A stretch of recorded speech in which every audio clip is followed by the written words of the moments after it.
여러분, 오늘은 우리가 늘 듣는 말, 대한민국은 이제 선진국이다. 우리나라 잘 살게 됐다. 이 말이 도대체 왜? 어떻게 가능한 건지 한번 경제 흐름을 중심으로 풀어보겠습니다. 외화가 들어온다. 그러면 국가가 잘 산다. 결국엔 개인도 잘 산다. 이 단순한 공식이 실제로는 꽤 복잡한 흐름을 가지고 있어요. 이걸 오늘 한번 차근차근 풀어볼게요. 먼저 대한민국은 외화를 벌어들이는 나라다에서부터 시작합니다. 대한민국은 외화, 즉 달러를 잘 버는 나라입니다. 어떻게 벌죠? 바로 수출이죠. 삼성전자의 반도체, 현대차의 전기차, LG화학의 배터리, K콘텐츠, K뷰티, K팝까지 모든 게 해외에 팔리면서 달러가 들어옵니다. 2023년 기준 대한민국의 수출액은 약 6,300억 달러, 전 세계 6, 7위권이에요. 그냥 작은 나라가 아닙니다. 글로벌 산업 플레이어예요. 그럼 외화가 들어오면 국가에 무슨 일이 생길까요? 자, 외화가 들어오면 일단 한국은행이 이 외화를 받아서 원화로 바꿔주는 일을 합니다. 그럼 한국은행은 달러를 보유하고 국내에는 그만큼의 원화 유동성이 생기게 돼요. 이걸 뭐라고 부르냐? 외환보유고라고 합니다. 대한민국의 외환보유고는 약 4천억 달러 수준으로 세계 10위권 안에 들어갑니다. 이게 왜 중요하냐면 외환위기, 금융위기 상황에서 나라가 무너지지 않게 하는 방어막이기 때문입니다. 그럼 그 돈이 어떻게 국민들에게 돌아올까요? 이제 중요한 질문. 그래, 외화 잘 번다 치자. 근데 그게 내 삶이랑 무슨 상관이야? 자, 여기부터 설명 잘 들으셔야 돼요. 그 달러가 단순히 한국은행 금고에만 있는 게 아닙니다. 외화를 벌어들인 기업은 그 돈으로 다시 국내에 투자를 하게 되죠. 예를 들면 삼성전자가 반도체를 수출해서 벌어들인 달러를 평택 캠퍼스에 수조 원 투자하고, 현대차가 전기차 팔아서 번 돈을 울산 공장 자율주행 기술 R&D 확대에 투자합니다. 여기서 뭐가 생기죠? 일자리입니다. 직접적인 고용뿐 아니라 물류, 포장, 식당, 협력사, 택시 등등 여러 방면의 연쇄 고용이 일어나죠. 이걸 고용 승수 효과라고 합니다. 즉 외화, 기업 매출, 국내 투자, 고용, 소득, 소비까지 이르는 흐름이 만들어지는 겁니다.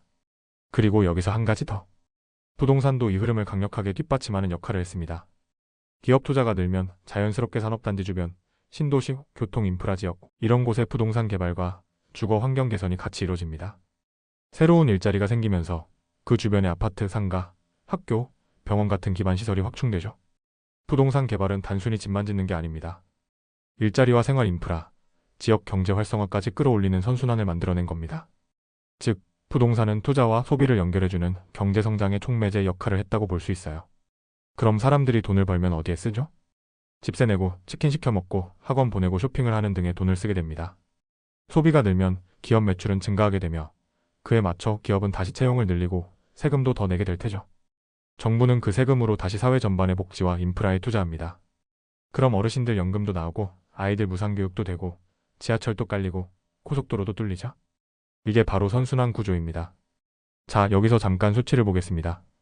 대한민국의 1인당 GDP는 약 33,000달러, OECD 국가 중 상위권, 국민 총소득 중 민간 소비 비중 약 50%, 청년층 고용률 2023년 기준 46%로 사상 최고치, 실질 가처분 소득도 꾸준히 증가 중.